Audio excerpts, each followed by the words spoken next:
It was late January, 1968. Vietnam. Most people picture the jungle when they think of that war. They picture elephant grass, triple canopy rainforest, heat that sticks to your skin like wet wool. They picture booby traps in the mud, punji steaks smeared with buffalo dung, and shadows moving in the trees. They think of the La Drang Valley or the hills of Dak To. But my war wasn't in the trees. My war was in a city. I was a Lance Corporal in the 2nd Battalion, 5th Marines. We were stationed in Hue City, the old imperial capital. It was a place of history, a place that felt older than the war itself. Temples with curved roofs, French colonial villas with high whitewashed walls, and courtyards filled with blooming flowers. A university that looked like it belonged in Europe. Before the end of the month, it was considered a safe zone, a place where officers went on leave to drink Ba Mui Ba beer and forget the mortar belt for a few days. It was beautiful in a way, until the sky fell. I was 20 years old enough to vote, old enough to die, but not old enough to buy a beer back in Ohio. My job was heavy. I carried the M60 general-purpose machine gun. We called it the Pig. It wasn't a term of endearment. It was a statement of fact. 23 pounds of parked steel, gas piston, and hatred. That's empty weight. Add 100 rounds of 7.62 NATO ammunition linked in a disintegrating metal belt, and the weight jumps. Drape another 200 rounds over your chest like a bandolier from a bad Western movie, and you're carrying a small child made of lead. Add the spare barrel bag, the asbestos mitt, the cleaning kit, the tripod you prayed you'd never have to set up, and the sheer awkwardness of the weapon, and you became a mule. You hated the Pig. It dug into your shoulder until the skin was raw and calloused. It snagged on vines in the bush and telephone wires in the city. It rusted, if you looked at it wrong, the humidity eating into the receiver. It was a burden that made your knees crack and your spine compress, forcing you to walk with a stoop even when you didn't have to. But when the world exploded, the Pig was the only thing that mattered. It was the god of the infantry squad, and I was its priest. The Tet Offensive didn't start with a bang for us. It started with a silence that felt wrong. It was the Lunar New Year, Tet. There was supposed to be a truce, firecrackers, not artillery, family reunions, not firefights. But the North Vietnamese Army, the NVA, didn't care about truces. They moved thousands of men into the city under the cover of the holiday traffic. They wore civilian clothes, blending into the crowds of shoppers. They buried weapons in flower carts and coffins. They were ghost soldiers, filtering into the veins of the city, taking up positions in the houses next door to where we slept. Then the weather turned against us. That's something the movies never get right about Hue. It wasn't a sweltering hot battle with the sun beating down. It was cold, bone-deep cold. A low gray ceiling of clouds rolled in off the coast. The monsoon. We called it the Kratchen, a miserable, misty drizzle that never stopped. It wasn't quite rain, and it wasn't quite fog. It was a suspension of water in the air that soaked everything. It turned the red dust of the outlying areas into a slick, gray paste. It soaked your utilities until they hung heavy on your frame, smelling of wet canvas and unwashed bodies. It made your hands numb, and your grip slippery on the steel of the gun. Visibility dropped to nothing. Fog drifted through the streets like smoke, wrapping around the corners of buildings. You couldn't see the enemy until they were right on top of you. The city became a claustrophobic maze of wet stone and gray mist. The environment wasn't just the setting. It was the first enemy. It hid them. It blinded us. And it froze us. I remember the morning it kicked off, the Sound wasn't the pop, pop, pop of small skirmishes you hear in the movies. It was a roar, a continuous rolling thunder that vibrated the fillings in your teeth. 122-millimeter rockets shrieked in from the hills.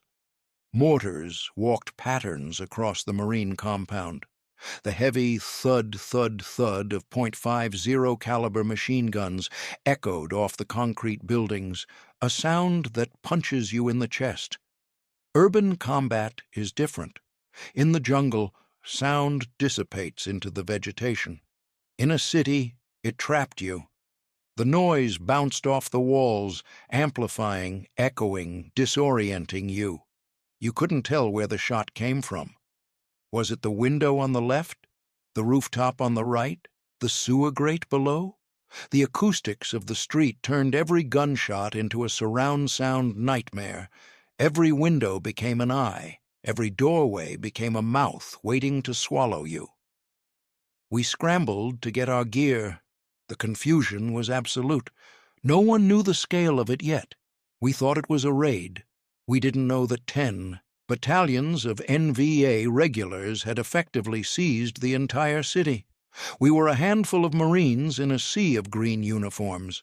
We moved out toward the Perfume River, trying to link up with the MACV compound. My A-gunner, a kid from Georgia we called Deacon, because he sent half his pay to his church back in Savannah, was right on my heels. He carried the extra ammo cans, heavy green boxes that banged against your legs, and the spare barrel bag. The relationship between a gunner and his A-gunner is like a marriage, only with higher stakes. I relied on Deacon to keep the gun fed. He relied on me to keep the enemy's heads down so he didn't get shot. We moved as one unit. If I stopped, he stopped. If I dropped, he dropped. The M60 is an air-cooled weapon. That means there's no water jacket to keep the barrel from melting. You fire it long enough, the barrel gets white-hot, literally white. The steel expands, the rifling strips out, the bullets start to tumble, and the gun jams. Or, worse, the barrel warps and you can't fire at all. You have to swap barrels every 2 minutes of sustained fire, or every 200 rounds if you're ripping it. That means Deacon had to stand up, exposed, while I popped the latch on the right side of the receiver. He'd grab the burning barrel by the handle, hopefully wearing the heavy asbestos mitt that looked like an oven glove, yank it out, and slam the cold one in. 6 seconds. That was the standard. If we were slow, we died. If we fumbled, we died. We hit the first line of resistance near the university. It wasn't a skirmish. It was a wall of lead. The NVA had dug in. These weren't the local Viet Cong guerrillas in black pajamas with rusty carbines. These were NVA regulars, khaki uniforms, pith helmets, AK-47s, RPD machine guns, and B-40 rockets. They were disciplined, they were well supplied, and they had the high ground. They weren't just shooting, they were fighting from prepared positions. They had knocked murder holes through the walls of the houses so they could move from room to room without ever stepping onto the street. They had dug spider holes in the carefully manicured gardens. They had snipers in the trees tied to the branches so they wouldn't fall if they were hit, just swaying there in the mist, waiting for a target. We were walking into a meat grinder. "Gun up! Gun up!" The scream came from the squad leader, Sergeant Miller. I didn't think. I didn't feel fear. Not then. Fear is for before, when you're waiting in the truck, and fear is for after, when you're trying to light a cigarette and your hands are shaking so bad you can't strike the match. During? You just function. You are a machine operating a machine. I slammed the bipod legs down on a crumbled section of a garden wall. The wet concrete scraped my elbows raw. I pulled the stock into my shoulder, feeling the familiar hard rubber pad. My cheek welded to the cold metal of the receiver. I saw them, green uniforms moving in the mist across the street. Muzzle flashes blossoming from a second-story window like angry fireflies. I squeezed the trigger. The M60 fires about 550 rounds per minute. It has a distinctive sound. It's not a crack like a rifle. It's a slow, heavy, rhythmic chug. Dug, dug, dug, dug, dug. It's a bass note in a choir of sopranos. The M16S popped. The AK-47S cracked. The pig roared. The recoil is a heavy push, back and forth, vibrating your entire skeleton. It rattles your teeth. You don't aim an M60 like a rifle lining up sights. You walk the fire. You watch the tracers. Every fifth round is a red flare burning through the air. You verify your impact, and you adjust. It's like using a fire hose, but the water is molten lead. I walked the rounds into the window. The masonry exploded. Dust puffed out like a cough. The muzzle flashes stopped. Displace! Move! That was the rule. The survival rule. In the city, if you stay in one spot for more than a burst, you are dead. The NVA had B-40 rockets, RPGs. They were looking for the machine gun. The machine gun is the anchor of the American defense. If they kill the gun, they kill the squad. So, you fire a burst, you kill the target, and you move. You pick up that 23-pound beast, you grab the ammo belt so it doesn't drag in the mud and snag, and you run. You run low, hunching over, praying the guy tracking you is a second too slow. We scrambled over a pile of rubble, splashing through a puddle of water mixed with oil from a destroyed Jeep and blood from God knows who. We set up behind a burnt-out truck, the metal still pinging as it cooled in the rain. "Deacon, ammo!" I yelled, my ears ringing. He slapped a fresh belt onto the feed tray. "Clear!" I slammed the cover down. Clack, clack. Charged the handle. The battle for Hue wasn't a day. It was weeks. 26 days of hell, weeks of grinding, house-to-house clearing. We learned to hate the streets. The street was the kill zone. If you stepped into the open, you drew fire from 3 directions. So we stopped using doors. We learned to mouse hole. We'd take a block of C4 or a recoilless rifle round and blow a hole in the shared wall of the row houses. We'd rush through the dust and smoke into someone's living room, clear it, then blow a hole in the next wall. We moved through the city like termites, eating our way through the blocks without ever seeing the sky. It was surreal. You'd be fighting for your life, stepping over the bodies of enemy soldiers, and you'd look down and see the remnants of a normal life. A family photo on a dresser, the glass cracked. A bowl of half-eaten rice on a table, mold growing on it. A child's doll covered in plaster dust, staring up at you with plastic eyes. The domesticity of it made the violence feel obscene. In the jungle, nature swallowed the war. Here, the war swallowed the home. We were tearing apart people's lives, brick by brick. The fighting was 3-dimensional. You had to watch the street level, the second-story windows, the rooftops, and the sewer grates. The NVA were everywhere. We called it the Iron Rain because of the sheer volume of shrapnel falling from the sky. Every artillery shell that hit a building turned the stone into missiles. We were constantly getting cut by flying rock and glass. I remember the smell. It evolved. At first it was just wet stone, exhaust, and gunpowder, sharp and metallic. But by the second week, it was death. There were bodies everywhere. NVA, civilians caught in the crossfire, Marines we couldn't evacuate yet. The heat of the fires and the dampness of the rain created a stench that coated the back of your throat. It was a sweet, rotting smell that stuck to your clothes, your hair, your skin. You couldn't wash it off. You couldn't eat without tasting it. There was a moment, maybe day 5, near the Citadel wall. The Citadel was this massive fortress in the center of the city, built in the 1800s. 30-foot walls, feet of thick stone and earth, a moat. The NVA had raised their flag, a giant blue and red banner with a gold star, on the main tower. Seeing that flag, it made us angry. It wasn't about politics, it was about territory. They were in our house and we wanted them out. We were pinned down in a courtyard. The rain was coming down hard, a vertical sheet of water that blurred everything beyond 10 feet. We were cold. So cold our teeth chattered when we weren't clenching them against the stress. My hands were blue, the knuckles cracked and bleeding. The enemy had a heavy machine gun, a Soviet D-K, the Dishka, set up in a bunker across the street. It fired a 12.7mm round, bigger than our .50 caliber.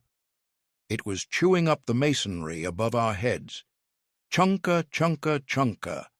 Heavy rounds, the kind that take an arm off or punch through a brick wall like it's wet cardboard. We were stuck. We couldn't move forward. We couldn't go back. We were huddled behind a low stone fountain in the center of the courtyard, the water inside stagnant and black. My lieutenant, a good man named Harris, crawled up beside me. His face was gray, covered in grime and stubble. His eyes were wide, the pupils blown out from adrenaline and lack of sleep. "Corporal," he whispered, his voice raspy, "I need you to suppress that bunker. We need to get the wounded out of the alley. The corpsman says Jenkins is bleeding out." I looked at the position. To hit it, I had to expose myself. The fountain offered cover if I stayed low, but to get the angle on the bunker slit, I had to stand up over the lip. "If I stand up, LT, I'm done," I said. It wasn't a complaint. It wasn't a refusal. It was just physics. There were at least 3 rifles covering that bunker. "I know," he said. He didn't lie to me. That's why we respected him. "Give me 10 seconds, just 10 seconds of iron rain." I looked at Deacon. He was huddled against the stone, shivering. He looked at me, and I saw the resignation in his eyes. He knew what it meant. He grabbed the belt, ensuring it was free of debris, ready to feed the beast. I took a breath. I inhaled the specific atmosphere of that moment: cordite, wet stone, rotting garbage, and the metallic tang of blood. The smell of Hue. "On 3, I said. 1, 2, 3. I stood up. Time slows down. That's a cliché, but it's true. The adrenaline dumps into your system so fast it warps your perception. The sound of the rain faded. The shouting faded. My vision narrowed until all I could see was the dark slit of the bunker across the street. I hoisted the pig to my shoulder. I didn't use the bipod. I fired from the hip, the assault fire position, leaning into the weight to control the climb. I clamped the trigger down. The gun bucked against my side like a living thing trying to break free. The barrel spewed a 3-foot tongue of orange flame. "Doug, Doug, Doug, Doug, Doug." I saw the tracers lashing out, connecting with the bunker slit. I saw the sparks fly as rounds impacted the concrete. I walked the fire back and forth, painting the target, keeping their heads down. I saw chips of stone flying off their position. The noise was deafening. It lived inside my skull. I couldn't hear the incoming rounds snapping past me, the sonic cracks of bullets breaking the sound barrier inches from my head. But I felt the air pressure changes. I felt the wind of them. I felt the chips of stone stinging my face as bullets hit the fountain rim below my knees. I just held the trigger down. The belt whipped through the feed tray. Brass casings poured out of the ejection port, a waterfall of hot metal splashing into the puddle at my feet. 10 seconds. It felt like 10 years. The barrel was glowing, not just hot, glowing a dull cherry red in the gloom. Smoke poured off the gun oil, stinging my eyes. "Clear! They're clear!" Harris screamed. I released the trigger. The silence rushed back in, deafening in its own way. I dropped back down, behind the stone rim. My legs gave out. I hit the wet ground hard, the mud splashing up into my face. I looked at the gun. Steam was hissing off the barrel where the rain hit it. It sounded like a snake. I looked at Deacon. He was reloading.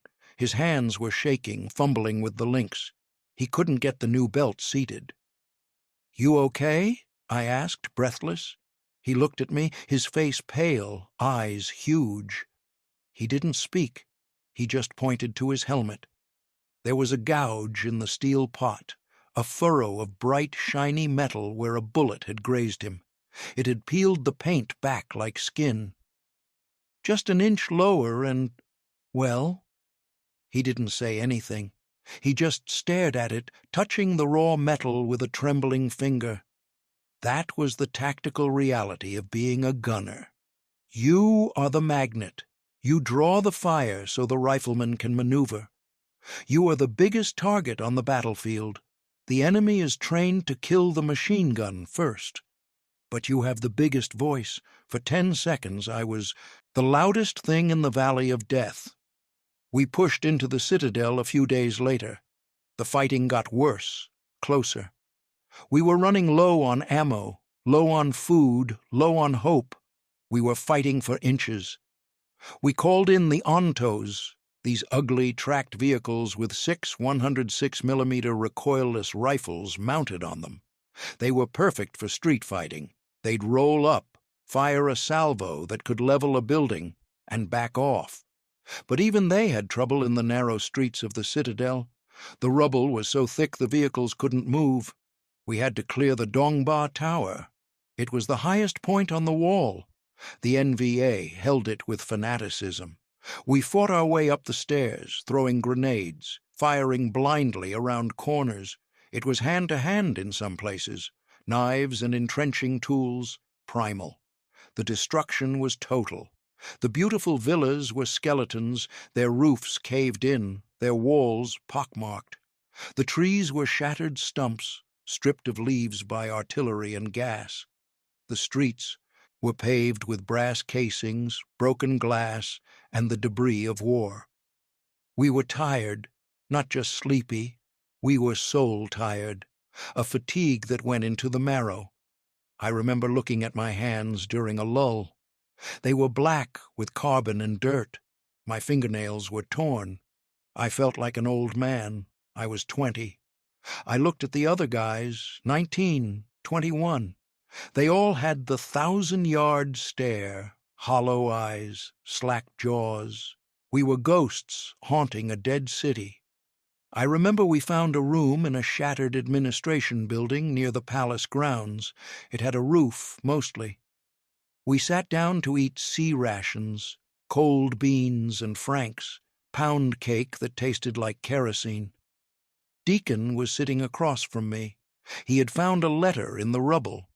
It was written in Vietnamese on nice stationery, delicate handwriting. He didn't know what it said, but he was smoothing it out on his knee over and over again. "I wonder who wrote this," he said.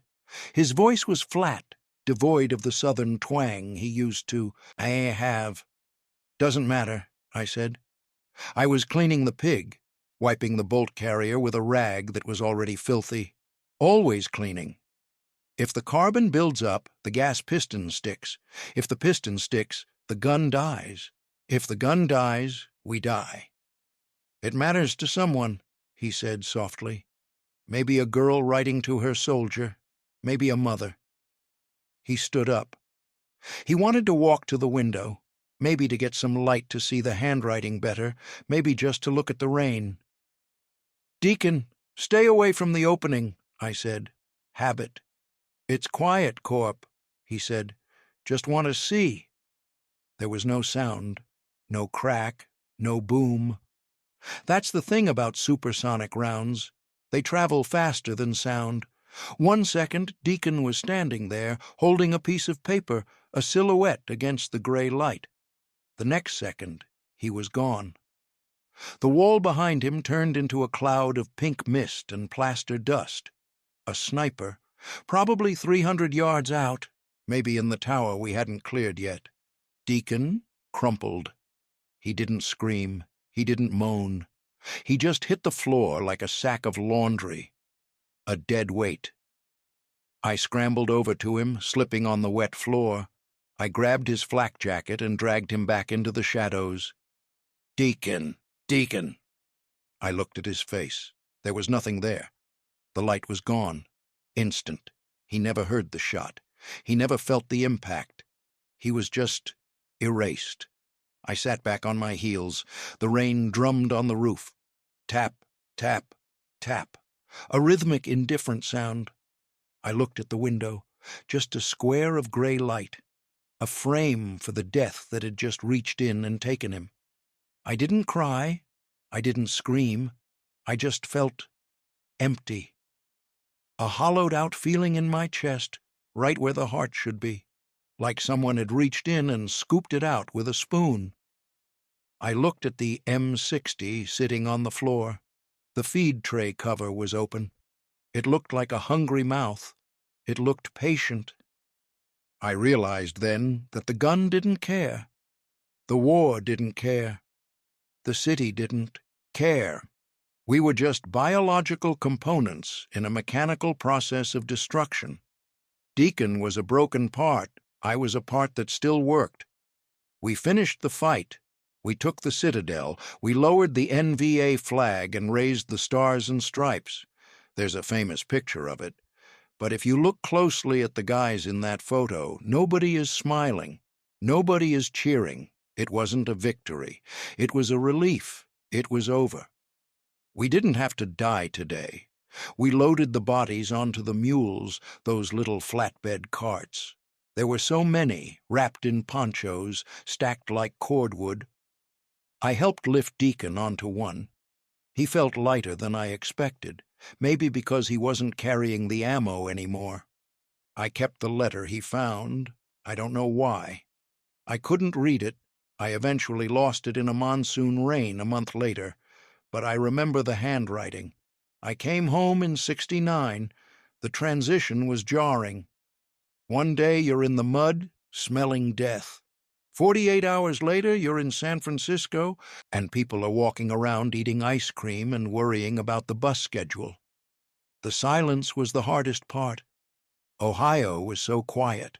No artillery, no jets screaming overhead, no croshin' rain hissing on the pavement, just wind in the cornfields and the sound of cars. I'd be sitting in a diner having coffee and someone would drop a tray. Clatter. And for a split second I'm back behind the stone fountain. The adrenaline spikes. My heart hammers against my ribs. My hands shake so bad I spill the coffee. I can smell the cordite. I can feel the weight of the pig on my shoulder. I'm looking for the muzzle flash. People talk about PTSD now. They have clinics. They have words for it. Back then, they just said you were jumpy. They said, forget about it. But you don't forget. I still have nightmares about the mist. I dream I'm trying to change the barrel, but the latch is stuck. The metal is soft, like clay. The gun is glowing white-hot, melting in my hands, burning my flesh, and the shadows are coming through the fog. I can see their eyes, and I can't stop them. I'm an old man now. My hearing is shot. Left ear is mostly gone from the muzzle blast of the M60 being right next to it. My back is bad from humping that 23 pounds of steel up and down the rice paddies and city streets. I have titanium in my knees. But I'm alive. I have grandkids. I have a garden where I grow tomatoes. I have a life, but I keep a distance. I sit on my porch and I watch the tree line. I watch the windows of the buildings across the street. I calculate angles of fire. I look for cover. It's automatic. It's a program running in the background of my brain that I can't turn off. The lesson? People ask me what I learned. They want some grand wisdom about the human condition. The lesson isn't about freedom or democracy or geopolitics or the domino theory. When you're behind the gun, looking down the barrel at a muzzle flash in a window, none of that matters. The lesson is about luck, random, terrifying, mathematical luck. Deacon stood up. I stayed sitting. That's the only difference. A matter of inches, a matter of seconds. You can be the best gunner in the Corps. You can follow every tactical rule. You can clear your lane, check your headspace and timing, keep your ammo clean, keep your head down. But in the end, the bullet has a vote. And the thing about that bullet, the thing that wakes me up at 3 a.m., sweating and reaching for a weapon that isn't there, is the silence of it. You don't hear the one that gets you.